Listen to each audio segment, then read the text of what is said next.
In this video, we are going to study about a very important concept called relative motion. Now, this concept is very important and is going to be there in every chapter from now on. So, you listen to this video very carefully. Since we are discussing in this chapter, we are discussing only one dimensional motion, only rectilinear motion. So, we are going to study relative motion in rectilinear motion only, in one dimensional motion only. In the next chapter, we are going to revisit the same topic in the plane. So relative motion, it is actually dependent upon the understanding of frame of reference. We have already discussed this in earlier videos, that frame of reference is that point or that frame from where we are judging, we are calculating, or we are observing the motions and positions of other bodies. For example, if I make myself as a point of reference or as a frame of reference, then I can say that the board is behind me.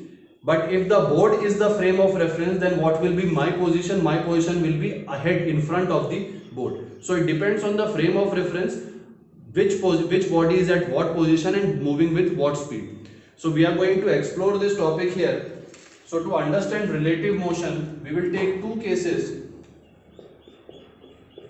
First case, when two bodies are moving in same direction.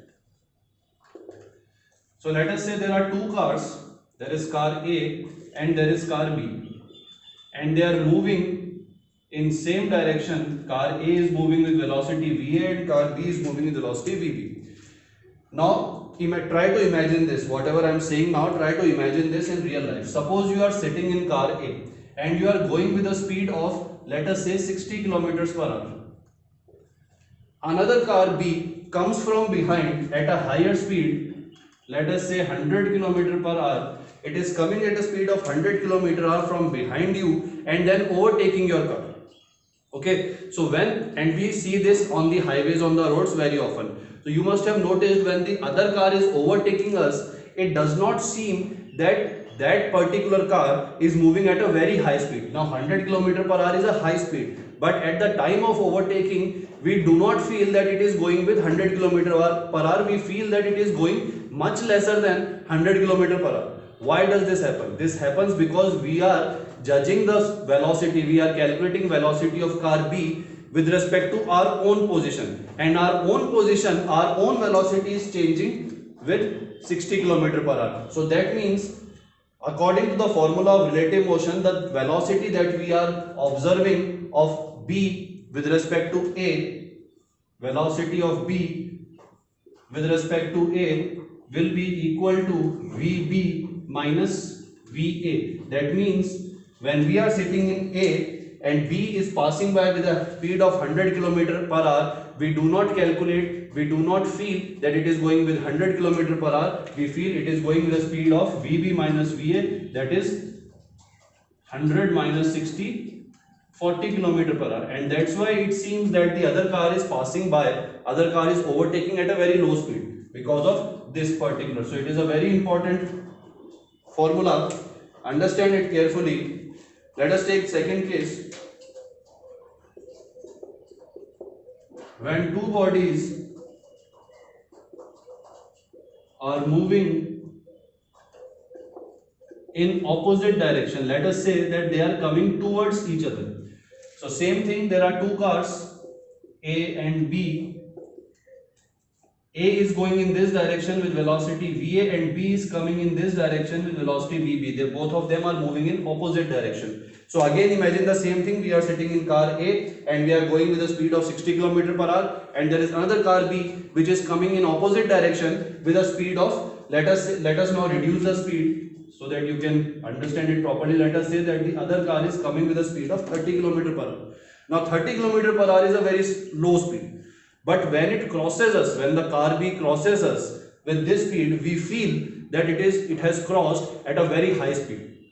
It happens to us, all of us, we have noticed this on the road. Why is it happening? Because when this situation is there, then velocity of the other car, the car that is coming towards us, velocity of B with respect to us, which is A, so velocity of B with respect to A is given as VB plus VA. So that is why we feel that the other car which is coming towards us, which is actually coming at 30 km per hour, but we feel that it is coming at a speed of 30 plus 60, which is 90 km per hour, and that is why it seems to come so fast to us.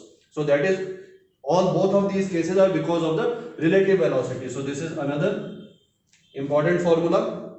Now note here, notice that this case will be true, this formula will be true when A and B are moving away from each other. B is going in this direction, A is going in this direction, away from each other. Then also this formula will be valid, because still the two bodies are moving in the opposite direction. So these are your two formula. When their bodies are moving in same direction, then velocity of B with respect to A equals to VB minus VA. If I write, suppose if I calculate velocity of A with respect to B, then this will become VA minus VB. So you will make the adjustment according to the frame of reference, whatever body you are choosing as a frame of reference. So here we chose A as the frame of reference in both the cases. That's why we wrote the velocity of B with respect to A. Same formula can be applied for acceleration. It will be true for acceleration also. When the two bodies are moving with some acceleration, if the acceleration of A is suppose AA, acceleration of B is AB, then in this particular case, acceleration of B with respect to A will be equal to AB minus AA. And similarly, if this is moving with the acceleration of AA and this is coming towards A with the acceleration of AB, then acceleration of B with respect to A will be given as AB plus AA. So this same formula is true for acceleration also. So it is a very important concept. We are going to apply this in lot of numerical. Almost all the numericals that come in exam or in competition exams, they do not have simple motion. They almost always have relative motion. So understand this concept very carefully and do the questions. Try to do the questions by yourself so that you can practice this more.